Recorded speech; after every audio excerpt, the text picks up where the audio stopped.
Oh,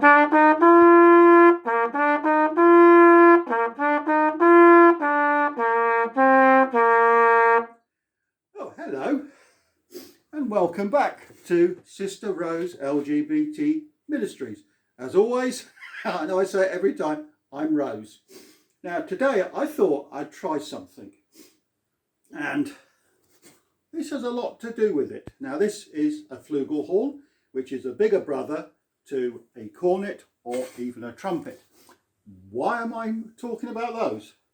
Well, if you read this book, or even know anything about this type of book, which is the Bible, you'll have heard about the 7 trumpets in Revelations. In actual fact, you'll find trumpets all the way through the Bible. But were trumpets in the Bible times the same as this instrument? Well, the truth is no. The trumpet that we know today as a trumpet, which is a 3-valve instrument, just like I was playing, is actually an invention that's rather modern. In about 1700 they came up with the 3 valves. Before that it was more of a long tube, sometimes bent over, and we'd have called that a Renaissance trumpet. And German horns, which are tubes about the same length, all coiled in to a small piece that's not much bigger than your fist, they're still about the same length, 4.5 feet. But they're hunting horns. They're not what we're talking about in the Bible. So what were they blowing in the Bible? Well, I thought what we'll do to answer that question is look at a passage in the Bible. And I'm thinking of Joshua 6, and that's a clue, Joshua 6 verse 15, and a little bit on. And it came about on the 7th day that they proceeded to get up early as soon as the dawn ascended, and they went marching around the city in the manner 7 times. Just on that day they marched around the city 7 times. And it came about on the 7th time that the priest blew the horns, and Joshua proceeded to say to the people, "Shout, for Jehovah has given you the city." Blew the horns. Slightly different, isn't it? Depends on your translation, of course. Some of the modern translations will say blow the trumpet. Well, to find out what horns the priests were blowing, we have to dissect this a little. Now, first off, the priests were blowing the horns, not anybody else, no musicians, the priests. So this is an instrument that has been dedicated to God. It has been basically presented to the alternator and dedicated to the Lord. So only the priests can play this horn. These are Jews, so it would have to be kosher. So it's an animal that is fit for use. And they would have had a lot of sheep, and there's your clue, a lot of sheep presented on the altar to be bled, and the blood would give back to the soul. These were offerings. So you've got meat afterwards, and you've also, of course, got horns. And that's exactly what they are. And in this bag, I have something special. I managed to get hold of one of these horns. Now these horns are called shofars. And this is what they look like. I'll just turn that around. Got a big opening there and a very tiny little hole there. There is no mouthpiece like this on these instruments. It's just a little hole. Now, I played the trumpet, that's my principal instrument. When I was playing earlier, that's a flugelhorn.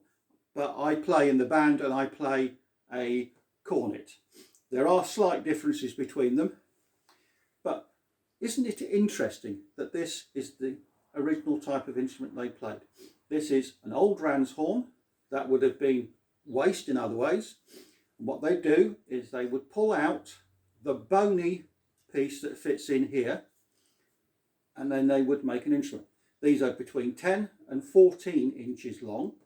I haven't measured this one, but 10 to 14 inches means they would all be about the right pitch.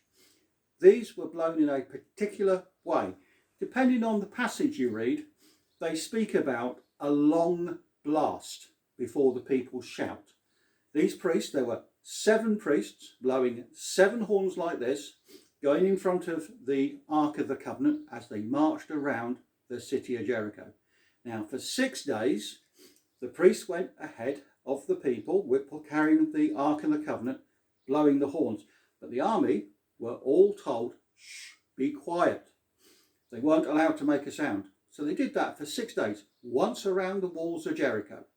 But on the 7th day, they actually went around 7 times. That's important.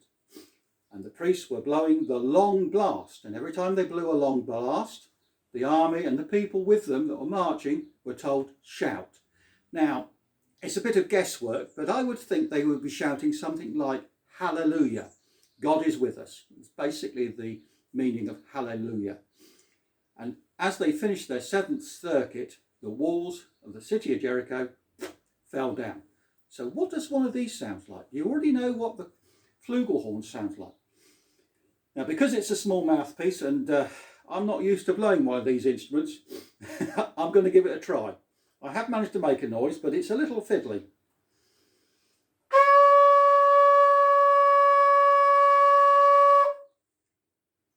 Interesting sound, isn't it? 7 people, or 7 priests blowing the shofar.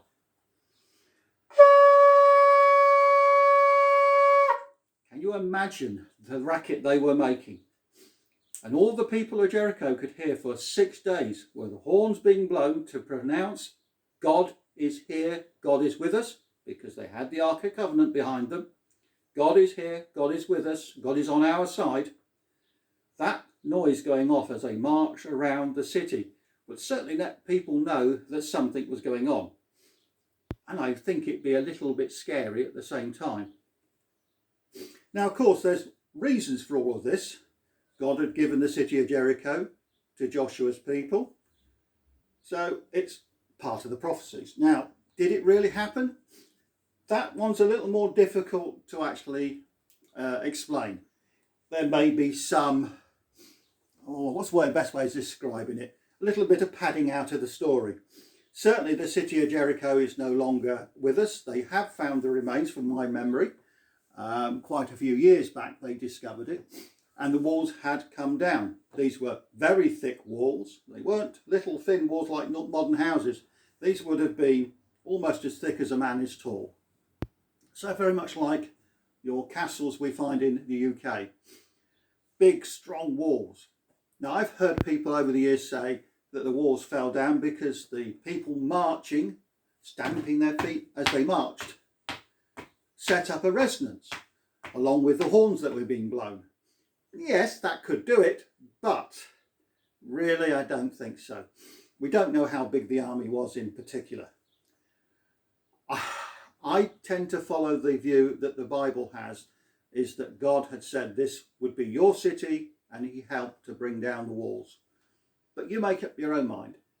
So, you know, it's interesting that when we talk about the horns being blown in the Revelations, when we talk about the playing of horns in Psalms to indicate dancing, they weren't talking about this sort of instrument. They were talking about the shofar. Different instruments for different things.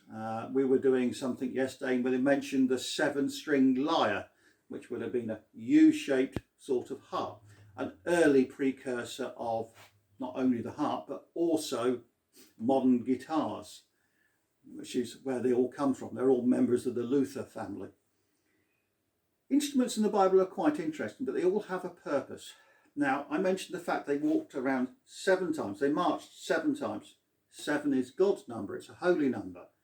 The priests were blowing the horns, which is a holy instrument that is dedicated to God. So it's God's voice. The people were shouting, hallelujah, praise be to God. God is with us. And, you know, at the end of the day, this took over a period of 7 days. Again, another holy number. So 7, 7, 7 priests as well. It's a very holy number. So you've got 3 7s in that passage in the Bible in Joshua 6. I was going to approach this in a slightly different way and actually ask, what do you think the past sounded like? But after a lot of thinking, I thought maybe you wouldn't get it. So I thought I'd do it this way. So you will find, if you look, a lot of different instruments in here, but they're not always what the modern translation means, as you can see from the trumpet, flugelhorn in my case, and the shofar. They are all different. Anyway, I'll come back with something a little more interesting next time. So I'll see you in about a month's time. Until then, God bless, stay safe, and I'll see you later. Bye-bye for now.